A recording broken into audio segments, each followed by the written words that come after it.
Hello les mamans, allez, dernière vidéo sur cette séquence. Que dois-je faire quand mon ado TDAH a besoin de prendre une décision pour lui? Donc là, cette fois-ci, je vais vous dire, eh bien, comment faire si cet enfant échoue.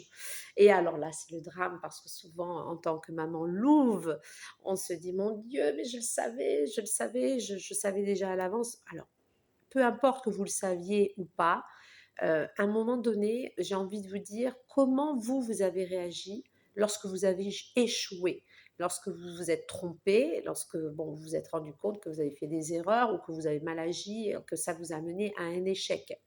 Est-ce que vous avez plutôt rebondi? Est-ce que vous avez appris de quelque chose? Est-ce que cette expérience vous a démontré une notion importante de la vie? Est-ce que vous avez essayé de recommencer malgré cela? Quel bilan finalement vous avez fait vous? Et cela, ces questionnements, ça vous permet aussi de comprendre qu'il va faire ce même chemin lui aussi. Il va commencer à se poser des questions. Et souvent, parfois, il est plus important de se poser les bonnes questions plutôt que d'essayer d'y répondre. C'est simplement de se dire, donc, qu'est-ce que j'ai appris dans cette situation? Qu'est-ce qui m'a permis, qu'est-ce que j'ai pu comprendre dans cette situation? Donc, vous voyez que ces questions-là, même à travers l'échec, elles sont importantes pour vous, mais elles sont aussi importantes pour lui. Donc, il faut laisser lui faire euh, le bilan de cette situation qu'il vient de vivre, même si le bilan n'est pas très, très positif, on va dire. En réalité, on le sait, chaque épreuve que l'on a pu vivre dans notre vie a pu amener à une réflexion positive. Donc, s'il se trompe, bravo.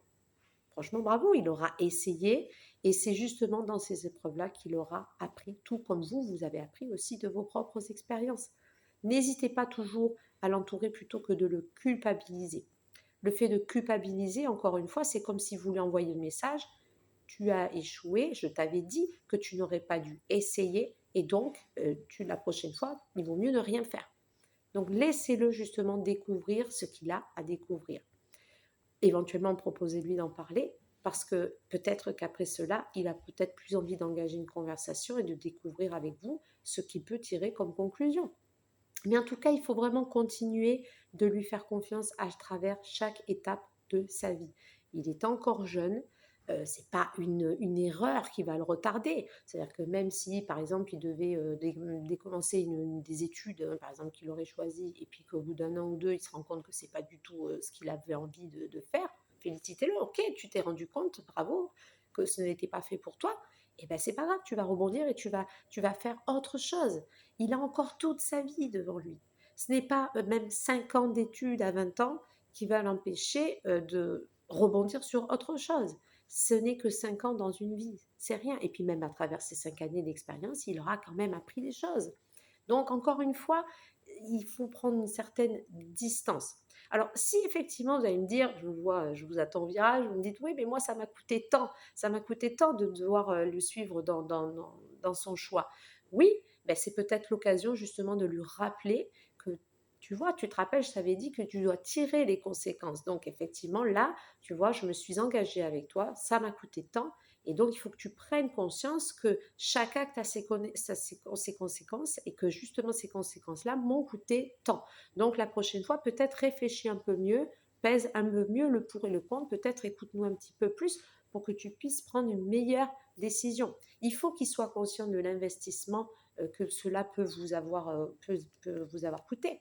Donc ça, profitez vraiment de cela pour lui rappeler de réfléchir avant d'agir. Mais encore une fois, vous voyez que chaque expérience n'est pas coûteuse.